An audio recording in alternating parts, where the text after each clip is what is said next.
পাহাড়গুলোর বুক জুড়ে জুমের ক্ষেত। সেসব ক্ষেত এখন ফসলে ভরা। ধানগুলো পেকে গেছে। সবুজ পাহাড়ে যেন সোনালি আভা ছড়িয়েছে। পাকা ধানের গন্ধ ছড়াচ্ছে বান্দরবানের পাহাড়ি জনপদে। থানচি উপজেলার পাহাড়ের ঢালু জমিতে উৎপাদিত ধান কাটতে শুরু করেছেন জুমিয়ারা।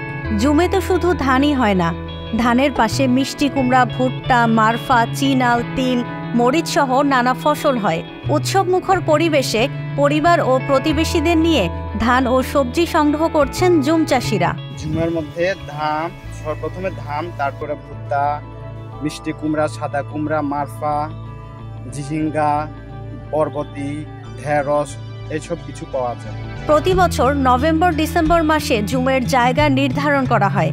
জানুয়ারি-ফেব্রুয়ারি মাসে জুম চাষের জন্য নির্ধারিত জায়গার জঙ্গল পরিষ্কার করেন জুমিয়ারা। কাটা জঙ্গল রোদে শুকানোর পর মার্চ-এপ্রিল মাসে আগুন দেওয়ার জন্য প্রথমে ফায়ারিং লাইন করে জঙ্গল পোড়ানো হয়। এপ্রিল মাস জুড়েই জুমের জায়গা পরিষ্কার করে ধানের চারা রোপণের জন্য প্রস্তুত করে বৃষ্টির জন্য অপেক্ষা করেন চাষিরা।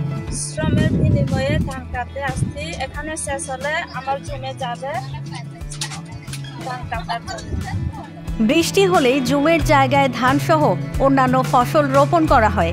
যারা বৈশাখ মাসের প্রথম বৃষ্টির পর জুমের ধান সহ সাথী ফসল রোপণ করতে পারেন, তাদের ধান আগে পাকতে শুরু করে। যারা একটু দেরিতে রোপণ করেন, তাদের ধান দেরিতেই পাকে।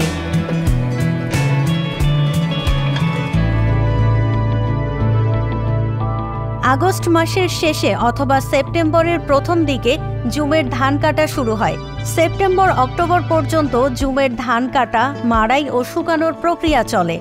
ধান শুকানো শেষে জুম ঘর থেকে মূল ঘরে স্থানান্তর করার পর ডিসেম্বর থেকে ফেব্রুয়ারি মাস পর্যন্ত চলে ঘরে ঘরে জুম ধানের নবান্ন উৎসব।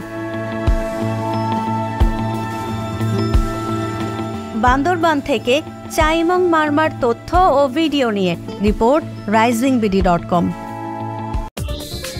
দেশ বিদেশের সর্বশেষ সংবাদ সবার আগে জানতে ক্লিক করুন risingBD.com।